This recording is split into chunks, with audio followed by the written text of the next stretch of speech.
Hello, hello. Okay, I'm gonna wait for like one person to hop on and then we're gonna get started. I am very excited about this Zoom. Just kidding, this is a Facebook Live, this is not a Zoom. Guys, I have been doing different like teaching sessions all over the dang place this week. So this is a Zoom. I have a lot of new people on my Facebook and my Instagram, both. So I wanted to come on and kind of share you guys a little bit of my story, my backstory, my journey with this business, my journey with overcoming addictions and anxiety, and just really like breaking the cycle, breaking the chains. So if you're hopping on, feel free to drop down where you are watching from. Even if you're just watching the replay. And we're gonna get started. This is part of our June giveaway, so if you want to share this, you're welcome to. And every single person that stays on till the end of this video, like even if you're watching the replay, every person who watches it all the way through is gonna automatically get a freebie. So you're gonna wanna stay on this. If you have any interest at all in overcoming anxiety, panic attacks, depression, any of those kinds of things. Thank you.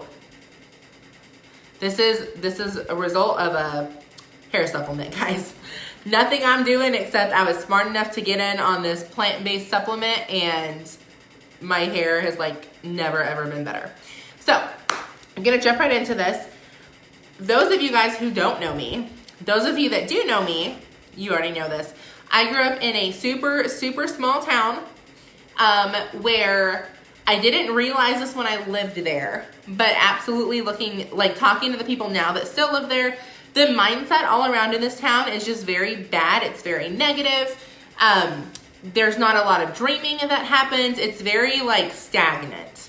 So most people, most kids either grow up, get out of the town, do something with their lives, or they stay in the town and they kind of become part of the problem. Now that is most, that is not all. I have a few friends still in this town that are just amazing people and huge mindsets and just very positive. But for the majority of it, like I talked to so many of my friends from high school, technically, like if I would have graduated high school, like the ones I would have graduated with, that are just stuck. They're in that stuck mentality. So that kind of was cultivated in our little town. And then within my family, I grew up in a very, very poor family. My mom was a single mom of 5 kids for a very long time. My dad was in the picture until I was 9, but he was in and out of the house all the time. Child services, the welfare department, I don't even know what they're called. Like when I lived there, there was a place called Team Builders that was basically like social worker type people. They were always in and out of our house, and it was just a very high stress, high anxiety situation for a kid. And that is honestly, it's where my anxiety came from. And I'm going to talk to you guys about like very practical ways that I have completely squashed my anxiety.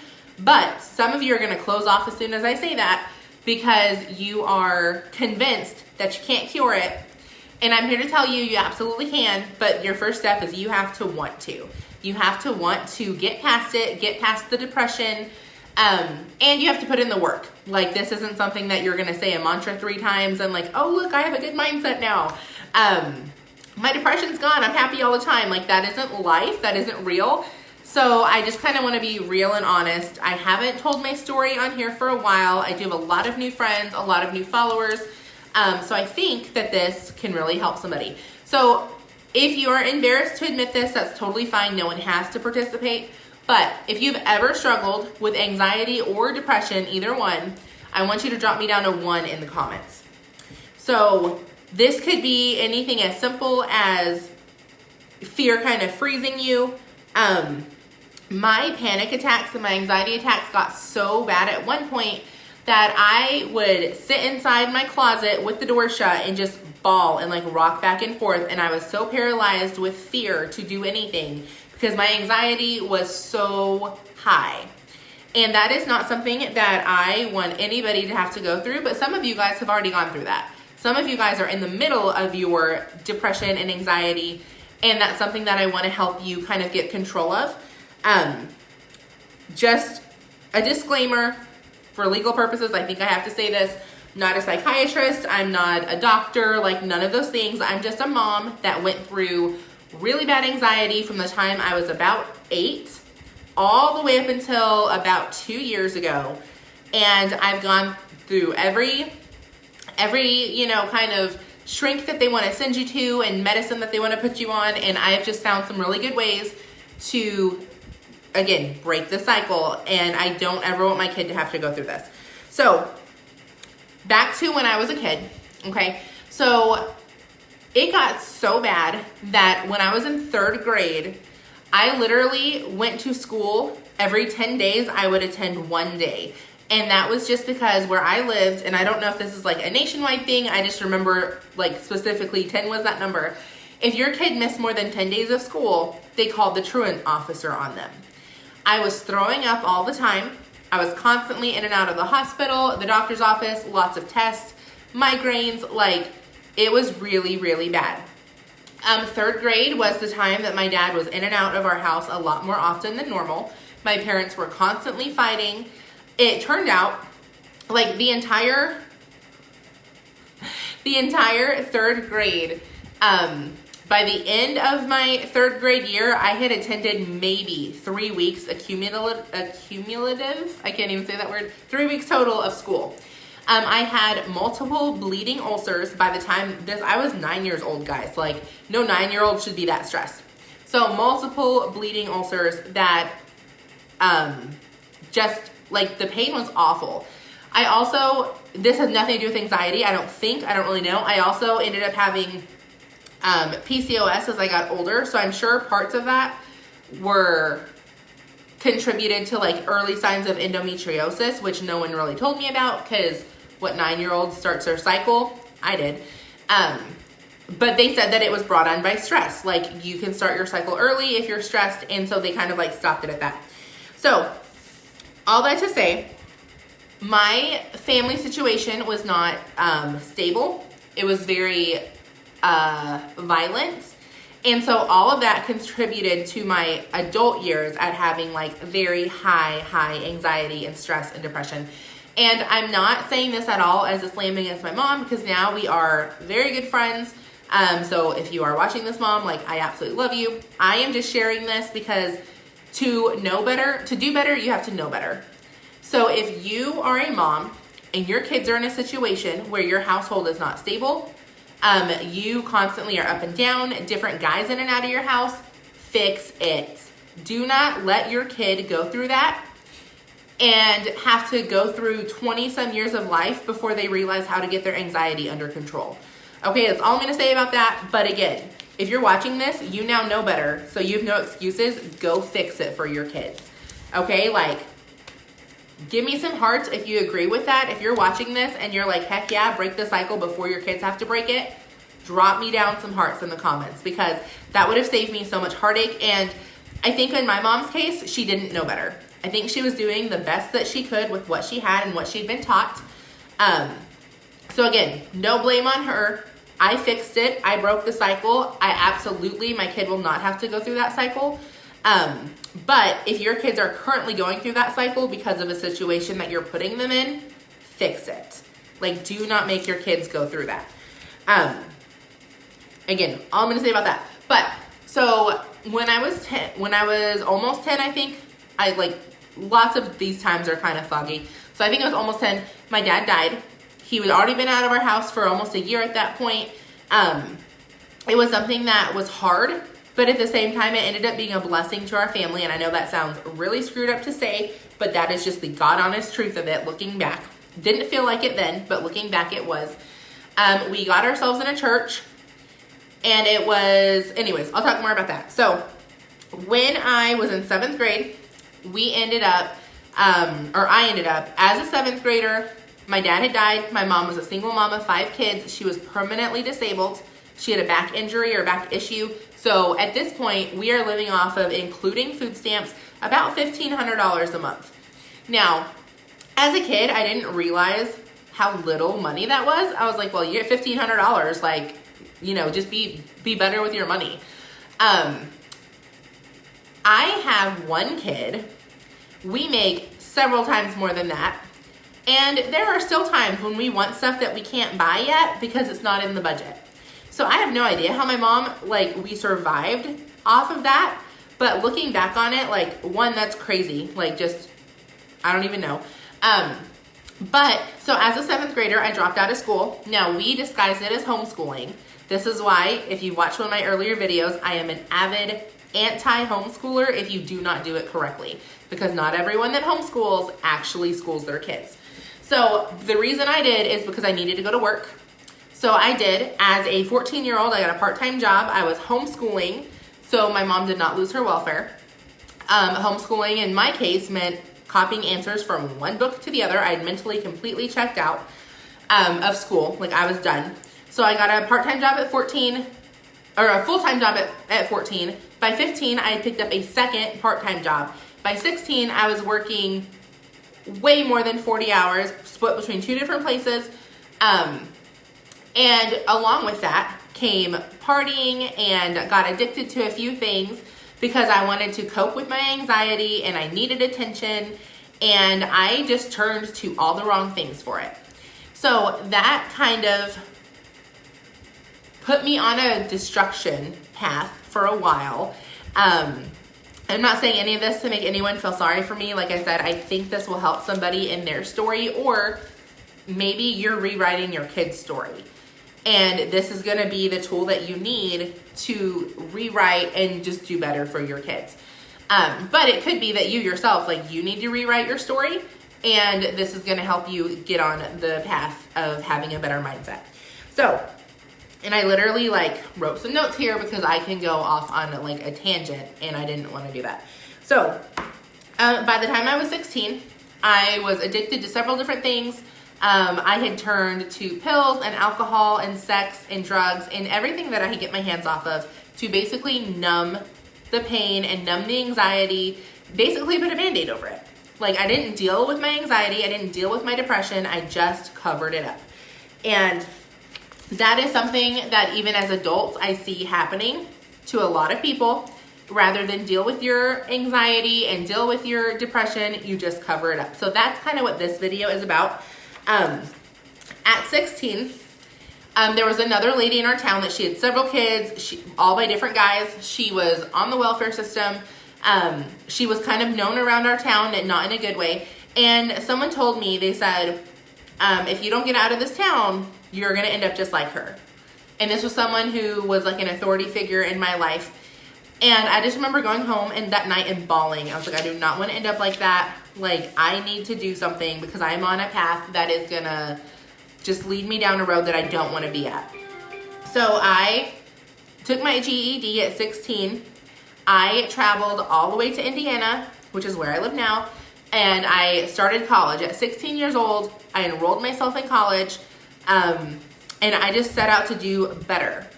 Now, again, I didn't know what that meant.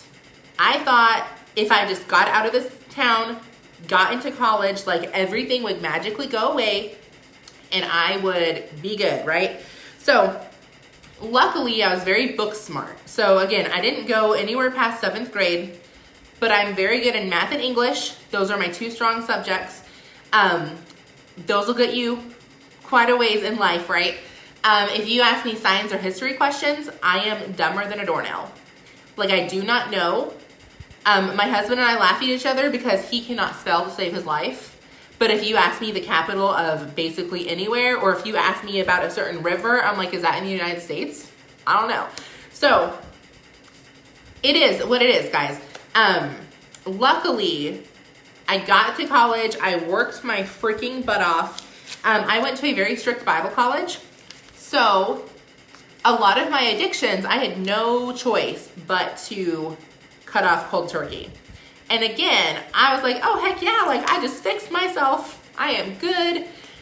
The problem is, not even a semester in, I started sneaking around and dabbling in everything I could get my hands on, for the simple fact that my addictions were not gone. And anyone who has ever been addicted to anything, quitting cold turkey is not easy. And if you don't do it for the right reasons, if you're just doing it because it's a rule somewhere that you can't smoke or drink or have sex or whatever, you're not going to stick with it. So I did make some very good friends in college. I will say that, like friends that helped me through a lot and that I still talk to this day. But the saying goes, birds of a feather flock together. A lot of my friends had the same issues that I had. Maybe not as severe, but when it came to mindset, absolutely. Like most of my friends did not have very strong mindsets. And yeah, so all that to say, I did make very good friends, and like I'm very thankful for them to this day. But no one ever was like, you know, girl, you gotta fix your minds. Like, cause we all kind of struggled with the same things. So I remember at one point I was laying in bed. This is after dorm check. Phones were supposed to be off. Of course, mine wasn't, because again, like I don't do rules. It's not me. That's like what I used to tell people. And I was laying in bed, like sexting some random guy that I had met over the weekend, and when I was supposed to be doing ministry, okay? And so I was living a very double life a lot of my years of college, and I was very good at hiding it, but also my anxiety levels were like through the roof because I was so scared someone's gonna find out and I was gonna get kicked out of college. Because again, strict Bible college guys, you do a lot of stuff there and they will kick you out. So when I turned 19, I was a senior in college. So wasn't very socially mature for the simple fact that I was a senior in college at 19. Like there were lots of things that I did not understand in life because I was 19. But I thought I did because dang, I'm about to finish college. Like I thought I was way too big for my britches, put it that way. Side note, don't ever tell your 4-year-old britches because they cannot say R and it does not sound like britches. Okay? I made that mistake in front of my 4-year-old and she tried to repeat it. I was like, don't say that word. Like we're going to call them pants because you cannot say britches, not to save your life. So anyways, I turned 19. I was senior in college. I started working for basically like a wholesale furniture company. Hey, Wendy. Wholesale furniture company. And this is a very important part of my story because it is the first time I was ever introduced to self-help. When you're in Bible college, a lot of the times, it doesn't matter what your issue is, the Bible is your solution. You are fat and can't control what goes in your mouth, go read the Bible. You are loose in your morals, go read the Bible. Anxiety, go read the Bible. And I'm not against that. I think the Bible is the root and the answer to all of our problems, but just simply telling someone go read the Bible doesn't fix it. You have to tell them how to use that tool. And self-help, majority of self-help books, like they are founded on biblical principles. So, but it's put in a more of a practical spin. So our boss was a man named Rocco, and he will not ever, and probably not ever know how much he impacted my life and a lot of my friends' lives that worked there. But we joked, we would call him Uncle Rocco. He was a middle-aged man, I guess. Like he had a daughter that was almost my age, maybe a couple years younger, I think. He had the strongest mindset of anyone that I've ever met. And he pushed us to do self-development every single day. We would have a meeting every day before work started, and we would go over whatever chapter of the book we were supposed to read. The first book that he had us read when I started there was the second book was The 7 Habits of Highly Effective People by Stephen Covey. Or Covey, I don't know. I remember reading that book and thinking like, this stuff is really deep. I don't understand all of it. It's kind of quirky. Like you can just like say affirmations and they make your life better. I don't know how talking in a mirror is going to help anything. And he would tell us like to talk into a mirror and like tell our future selves what we were going to do. And it was really weird at the time. I know how weird it sounded because I teach different teenagers and I will tell them in class to do these things. And they look at me like I just was a purple cow flying over a moon. Like, what, Miss Tanya, you're crazy. So I understand now his mindset. But all that to say, that's just a very important part of my story is he was a very big impact.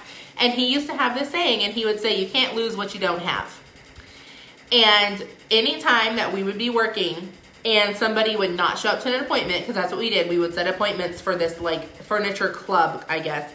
He would say, you can't lose what you don't have. Like, don't worry about it, move on. So a lot of times in my life, things won't go my way, and I literally would remember like, okay, what would Rocco say? He would say, you can't lose what you don't have, so don't worry about it. And that was just like the starting of my mindset journey.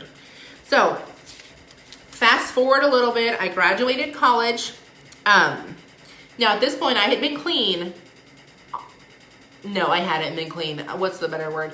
I had been better for 5 years. As in, I hadn't done anything heavy. I dabbled in what I could get my hands on here and there. I hadn't drank for 5 years. I hadn't done any real drugs for 5 years. I was pretty good for 5 years. My anxiety was better. It wasn't great, but it was better. I had been working at this furniture place for about a year, doing some self-development. Not a lot, but like dabbling in it. What I didn't realize is the reason that I was able to stay clean from a lot of these things is because I was in a controlled environment that all these rules were set up and I couldn't get my hands on a lot of stuff. And I think a lot of the time, and again, that environment was just another Band-Aid on the problem. It didn't fix anything. It was just another Band-Aid in my cycle of Band-Aids that I strapped on myself so I did not have to deal with the issue. After college, for about 2 years, I went back to a lot of my addictions. I got in and out of very abusive relationships emotionally. My mom was in a very physically abusive relationship when I was little, so I knew what to look out for that, and I did not put myself in that situation. Mentally abusive men, however, like I was drawn to them like a dang magnet. I had met my husband in college. We were friends. We had never dated. So I knew him, but we had never dated at this point. About 2 years, or I guess a year and a half, I don't know. After college, again, I'm on like a downward spiral. He has no idea a lot of this stuff. Like he does now, but he didn't. We started dating, and I'm not going to go into the whole dating story because it's a little bit long. The first time he asked me, I actually was dating somebody else who I ended up breaking up with because, no joke, like he was a cokehead. Clearly not a good guy for me, for anyone, like not husband material whatsoever. And then eventually, like we finally actually started dating. So had my husband known a lot of this stuff, he probably would have ran for the hills. He was like a really good Christian guy. He had never kissed a girl before. Like he was just that guy. He was the epitome of like goodness, I guess. I don't even know. Like he was just a very stand-up guy. And looking back on it now, like God knew that my husband was going to be on a scale of 1 to 10. He's like a 25 on like how good of a husband he is and a father and just a man in general. Speaking of, hold on one sec. Hey, Glory, can you hear me? Okay. Let's make sure she's like still alive out there. She's playing princess or something in her room, which is like right beside my office, but always double check. Like sometimes they're just too quiet. Side note, if you have a toddler who has ever been so quiet and you don't know why, and then you find out they've done something not very good, drop me down a 2 in the comments. Yesterday, I was in the kitchen. I think I was doing some work in the kitchen. I don't remember what I was doing, but my kid is being like extra quiet. I peeked my head around the corner a few times because like kitchen's here, little wall here, living room. So she's in the living room. Like I can hear her, but she's just being real quiet. So come to find out, she had gone back. My husband works 3rd shift. She had gone back to my husband's room and had woken him up 3 different times. She does this thing where she'll shake you and say, Dad, are you awake? Like, you know he's not awake, but you trying to wake him up. So anyways, just like total off the subject. But remember guys, if you're watching this, if you stay on till the very end, you're going to get a freebie. So make sure that you stay on here and get that freebie. Anyways, so all that to say, my husband, again, amazing guy. Looking back now, I have no idea how God was like, I'm going to take this guy who's just incredible and I'm going to give him to this girl to be her husband who is like a freaking hot mess express and like self-sabotages her middle name, okay? But he did. We got married in September. We had talked about during our engagement, I was very honest with him. He knew about a lot of my past, all of my past that mattered to him. He knew all the mistakes I had made, and he also knew that I had been told early on probably would not ever be able to have kids. I have a lot of medical issues, a lot of things that are wrong with me when it comes to my uterus, ovaries. I don't even know all the technical terms for it. But I hadn't been to the doctor in several years. And last time I had been, they told me, you know, when you're getting ready to have kids, like you'll have more tests and there's stuff you can do. But at the time, I didn't want kids, so it didn't matter.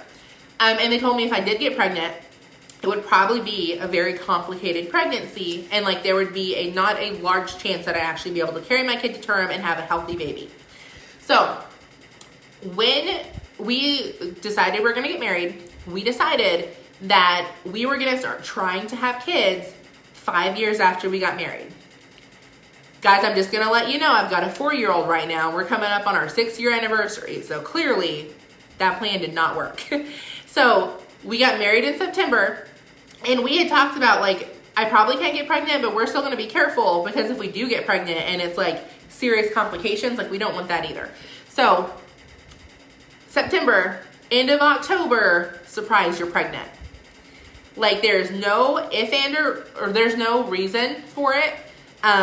We were super careful, so we shouldn't have been able to. I was already told I probably couldn't get pregnant. Guys, I was pregnant. So I was a little nervous, but at the same time we were excited. Like, even though there's health issues that go on, like I was 25, I was stupid. I was just excited. Like I'm gonna have a baby. But what I wasn't excited about, okay, at this point, I am back to being clean. My anxiety is pretty much under control. I'm real focused on my job. I didn't know it at the time, but my career was that Band-Aid. Again, I just kept sticking Band-Aids on my anxiety because that's what we do, right? Like we don't fix the problem, we just stick a Band-Aid on it. This girl, Amanda, who I'd gone to college with, she was in my inbox and she was like, oh, I make money online and I advertise on Facebook and you should do this, you can make some money. And I was like, okay, you're scamming people, you're a pyramid scheme. Go away, please don't message me again. And she like would bug me and bug me and bug me. So actually, I told you a little bit out of order. She was bugging me before I found out I was pregnant. She was bugging me when we were engaged. And I was like, I have a really good job. I'm about to get married. Like my life is awesome. Don't talk to me about this. So I have my baby. At this time, I'm very health conscious. We had basically a perfect pregnancy. I worked out all during my pregnancy. I ate well. 6 weeks after I delivered, I was back to pre-pregnancy weight. Like everything was going exactly how it should have gone. With the exception of the company I was with, although I was working up and it was a really good job, it was turning into a very lucrative career, but it was a family owned, didn't have paid maternity leave. I could take as much time as I wanted off, but not paid. So we were not in the financial place where we could afford that, especially after having my daughter. Our insurance wasn't great, so we owed a lot of out-of-pocket money for her. So I was at work on Monday night, started having contractions, and this was almost 3 weeks after her due date because my kid did not want to come, and my midwife, she monitored me, but like she let me go until I went into labor naturally. Up to a certain point, we were almost ready to be induced. Like the cutoff date of like, this is as long as I'm gonna let you go, was basically right around the corner. So Monday night, I'm super, super pregnant. I'm leaving work, starting to have contractions. I get home, Tuesday morning around 1 o'clock, I wake my husband up. I was like, I think it's time. Like I'm a first time mom. I don't know what labor feels like, right? Like, I don't know. I was like, I'm hurting really bad. Like, nothing's wet yet, so I don't think my water's broken. I don't really know. So I go in, I have my baby. We had a few little minor hiccups during delivery, but we had her. I was back to work Monday morning. So less than a week, and I was back at the office because we couldn't afford for me to take off. So that was when I kind of questioned, like, am I in the right career? Like, do I want to be doing this? Like, I should be able to, like, be home with my baby for a while. And I'm not even talking 6 weeks. Like, I don't know who made that rule, but 6 weeks is not long enough with your newborn before you want to go like leave them with strangers. Just my opinion, but not a fan of that. And I know other countries, like you guys have way better care for moms and babies after, like we don't have that. So anyways, so at this point, I've got my baby. I took her to work with me for 6 weeks, and then I dropped her off at daycare. I just thought that's what you did. And you know, my friend Amanda is still in my inbox, and she's like, hey, you want to like do this pyramid scheme with me? And I would comment on her posts. I would tell people that she was scamming people, that her before and afters were photoshopped. Like I was that person, guys. But again, my whole time growing up, I had been conditioned to have such a negative mindset. I didn't have an open mindset whatsoever for anything. So if I thought it was right, regardless if it was right, I told people. If I thought it was a scam, regardless if it was a scam, I made sure people knew I thought it was a scam. I was that person. I was just not a good person. Okay, I was ignorant. I was very stupid when it came to a lot of things. I was stubborn. Like I was everything that you don't want in a best friend. Like that's what I was. And she was supposed to be one of my friends, and I was just so mean to her. So anyways, I dropped her off at daycare the first day. I bawled my entire way to work. And at that point I was like, why did I have a kid if I'm going to let someone else raise it? Now again, that's not for everyone. I'm not mom shaming anyone. If that's your decision, that's your decision. For me personally, that is how I felt. So just like you're entitled to your opinions, I'm entitled to mine. And for me and my family, that was not okay. Like I was not okay at all. So, but I didn't know what else to do. I couldn't afford to quit my job. Couldn't afford to be a stay-at-home mom. Like I wasn't lucky enough to be a stay-at-home mom when I found this business. I was working full-time, okay? Like I had to have something that replaced my income fast or I could not stay home with my baby. Yes, stay until the end. I've got a freebie for you, but you got to watch the whole thing to get it. And yes, if you want to share, you can share this video to be entered in for the June giveaways. Okay, so, and I'm almost done. I know this was longer, but I felt like somebody needed to hear this, and I really want to show you guys how I kicked my anxiety to the curb for the last time and like was done with it. So, all that to say, I'll speed this up a little bit because I am having to be time conscious and I've got to run to the post office before they close. Anyway, so I had talked to my boss. I had talked him into letting me, what the heck is it called? Telecommute, I think. Work from home for a lot of my stuff because one, daycare sucked. I didn't like leaving my kid with strangers. Two, it's freaking expensive. Like, I don't know how some of y'all have more than one kid in daycare because it's like crazy expensive. Or at least ours was. We were paying like a lot of money every week to put her in daycare. So I started working from home, but I took a huge pay cut. So at this point, and now I'm hating my job because it's so high stress. I have to have so many hours every day of complete silence to be able to do this job because I'm on the phone with people and like clients. And when you have a newborn, that is like, that's up and down. Some days she was real good and some days like it was so stressful. I was basically working from sun up to sundown to get my 8 hours in for that day and work around a baby. It was miserable. I was doing surveys. I was trying to sell things on eBay. I was trying to do anything I could to make some money from home. Like I was Googling work from home jobs left and right. Nothing was panning out. So I basically had two choices. I could go back to work because at this point now we're kind of struggling for money because my pay cut was like really, really big when I started working from home. I can go back to work and let someone else raise my kid, or I can raise my own kid and just be super tight with money our entire life and hate my job. So I didn't really like either one of those choices. So at this point, again, Amanda is still in my inbox. It's been like 2 years and she's still bugging me about this. Thank God she did not stop bugging me about this. And she's like, hey, we're having this, buy one, get one free and the kit's on sale. Do you want to do you think you want to join now? I was like, yes. Like, clearly it's working for you. Let me just sign up and prove to you it doesn't work so you can stop bugging me. I signed up. Now remember, still had a super negative mind. So I kind of jumped from one Band-Aid to another. And at this point, like my career and my husband were my Band-Aid. So don't forget that.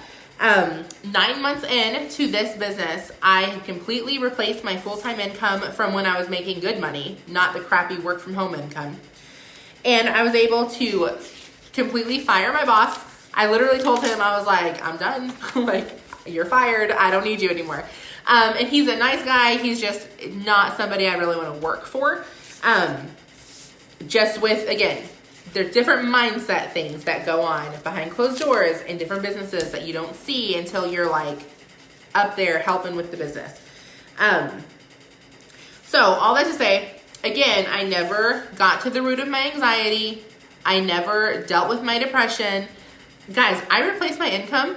I'm working from home. I'm getting paid to be a stay-at-home mom. I should be happy. And I wasn't. I went through really bad depression. My husband and I started fighting like crazy.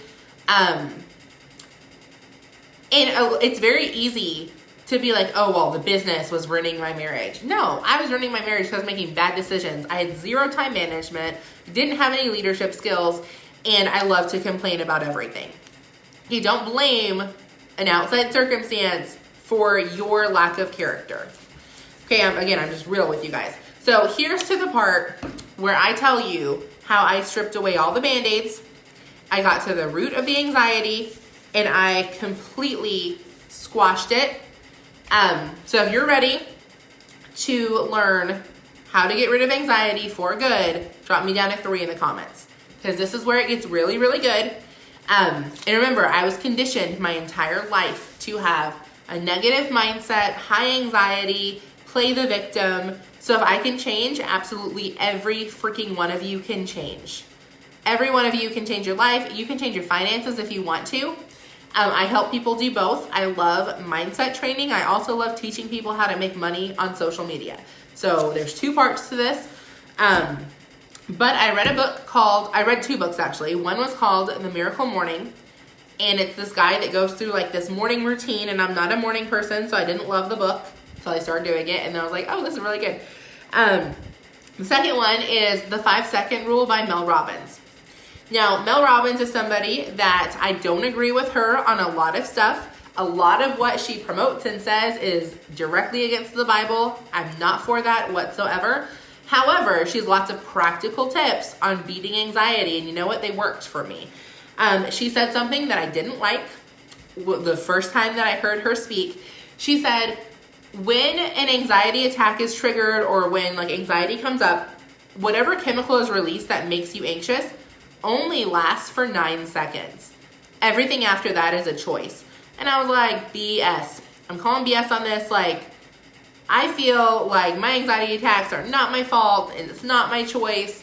And again, that victim mentality was like up front, and I was like, nope, not my fault. Not my fault. I can't control this. So I started looking into it.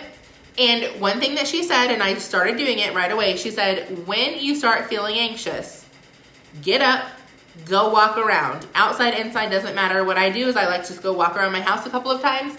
It's funny how that instantly would calm me down. And again, there's gonna be people like, I walk around my house and I just can't deal with life. Do you want to fix it? If not, this video is not for you. I'm not some genie that's gonna tell you to snap your fingers and you're good. I don't believe in medicating for anxiety or depression. Having said that, I was medicated. I know there's extreme cases. I am one of the extreme cases when it comes to how extreme my anxiety and depression got. And I understand sometimes, like, medication, again, is just another Band-Aid. You're not fixing the issue, you're putting a Band-Aid on it. And I understand there's a need for a Band-Aid while you're healing, if that makes sense. So I'm not slamming on anyone that's medicating, because sometimes I feel like that is necessary while you're fixing the root of the issue. But for a long-term solution, not for that at all. So anyways, Mel Robbins was very direct with how to like get up and kind of squash the anxiety attack while it's happening. But what I wanted, I was like, well, how do I fix this for real? Like permanent solution to where I don't have these anxiety attacks anymore. And so getting to the root the entire time was my mindset. Okay, and I know that's not something that nobody wants to hear that. Nobody wants to hear that their anxiety and depression comes from their own mindset, right? Like we want to be told it's an outside circumstance that we cannot control. Chemicals, emotions, all that stuff in your body, absolutely real. I'm not saying, like, I take an anti-stress supplement every day. It's just a plant vitamin, basically. And what it does is it just takes the edge off of my anxiety.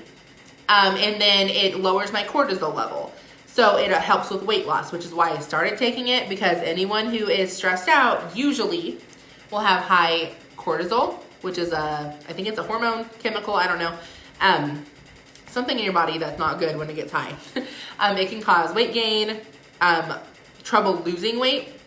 So what I did is I started taking that, but then I started working on my mindset. And I still take it. Anytime like something gets really bad, I will take it. But I take it every day to help with the weight loss part. And I do notice when I don't take it, absolutely I can like feel the edginess coming back, the irritability.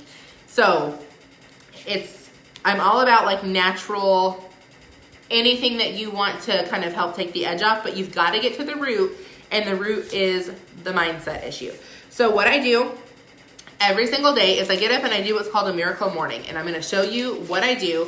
I had heard about journaling and like all this stuff, and I didn't want to believe that any of it was going to work because I wanted to be the exception and, you know, all the stuff that we tell ourselves. Again, that victim mentality is strong when you have anxiety, and I know it is because I had it for so many years.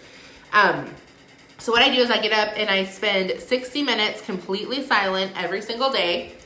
Just kidding, I have a kid. I try to do that. Sometimes it's a 20-minute session while my kid is sitting at the table beside me coloring. But I do try to get up and do it by myself. So what I do, and I just have these printed off. Let's see if we can see these. Okay, so first thing I do is I write down 6 things that I'm grateful for. And that literally can be anything. I can't see this. Okay. So then I write down how God showed up in my life. Then I write down current goals. And I blacked that part out on purpose because it's a weight loss goal that I want to get to, and I am not ready to share that with the world yet, guys. But the first one is in my business, I am working on getting to, my first goal right now is getting to $10,000 a month.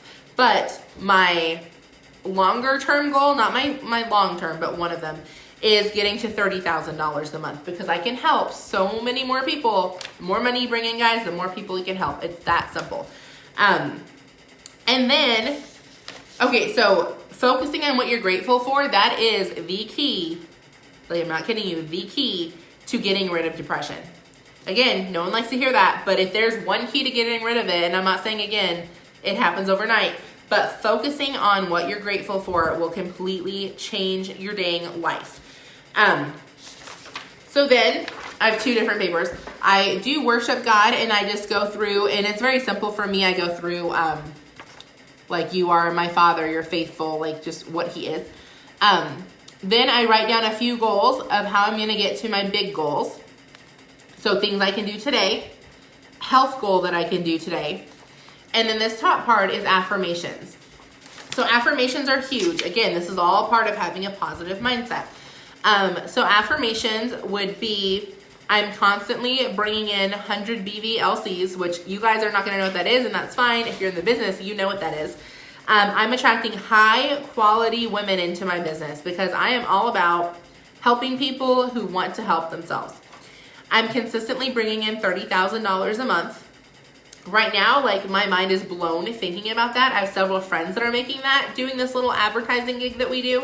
So I know it's possible, but I also know I'm gonna have to work for it. So I sit and I tell myself that, I'm doing this, and it just manifested in my mind and makes it possible. One that I have written down on this day is I'm confident in a bikini. Health is something I'm working on. Clearly, I've got a ways to go for the bikini part, but you know what? It's going to happen one day, and I'm going to work my butt off until it does. I'm loving traveling all around the country with my family. My husband and I want to travel, and we're going to travel. We're going to go all over the dang world. So doing that miracle morning routine, which is gratefulness and affirmations. And then when I'm done with this, I sit down and I pray. I pray for myself. I pray for people who are in my immediate family, and then acquaintances. So sometimes I'll ask on Facebook, anyone have a prayer request? And that's where you fall into that category of like, I know this person on Facebook, I'm gonna like pray for them today. So I am out of time. If you are ready for a freebie, drop me down freebie down in the comments. Like I said, every single person that watches this to the very end is gonna get a freebie from me, and I'm excited about this. So what this is 12 steps, 12 practical things that you can do today to get rid of anxiety. And again, guys, none of these are miracles. None of these are like, I don't know, none of these are quick fixes. Like, you have to get to the root of the issue. But when an anxiety attack comes, there are several things that you can do to squash it, to minimize it, to take the edge off, like different things depending on how severe yours are. If yours are as severe as mine, where you're just completely paralyzed with fear, then it's gonna take more work. Okay, I didn't get to where I am by 1 or 2 little sessions. It has taken me 2 years of doing this consistently to get to where I just have a positive outlook on life. I love myself. I love my life. I'm helping others. I have no victim mentality whatsoever. Like, it takes work. So to get this list, 12 things that you can do, practical things to lessen your anxiety, squash anxiety, get rid of attacks, all you gotta do is inbox me the word freebie. So if you're watching this on Facebook, click on my name, message, freebie, I'll send you the link. If you are watching on Instagram, go up to my bio, click message, click freebie, and I'll send you the freebie. Or just kidding, not Instagram, YouTube, I guess. So if you're on YouTube, go to the details at the bottom and I'll drop my Facebook link. You can message me on there. Anyways, thank you guys for tuning in. I know that it was way longer than I had planned. Absolutely appreciate everyone listening. I hope you got something out of this, and I will talk to you guys later.